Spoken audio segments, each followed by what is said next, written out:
In the quiet town of Blackwood, an urban legend sent shivers down the spines of young mothers. It was called the baby train, and it was said to be a ghostly locomotive that roamed the tracks in the dead of night, snatching up newborn babies from their cribs. The story began many years ago when Blackwood was a bustling industry hub. The railroad was the town's lifeblood, and every night, a long line of freight trains rumbled through the center, shaking the windows and rattling the doors. But one night, a terrible accident occurred. A passenger train, filled with new mothers and their infants, was hit by a freight train, killing everyone on board. After that, strange things began to happen. Some nights, people claimed to see a ghostly train barreling down the tracks, its whistle blowing mournfully.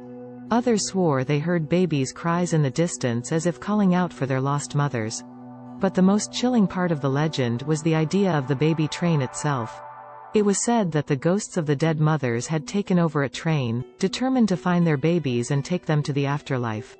The train would appear in the dead of night, creeping through the streets like a phantom, and any unprotected babies left out in the open would be snatched up and carried away forever.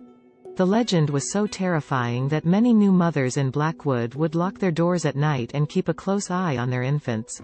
Some even went so far as to leave town altogether, afraid of what might happen if they stayed. But as the years passed, the baby train became more of a curiosity than fear. Children would dare each other to stay out late and see if they could spot the ghostly train. Adults would tell the story over campfires with a laugh and a shiver.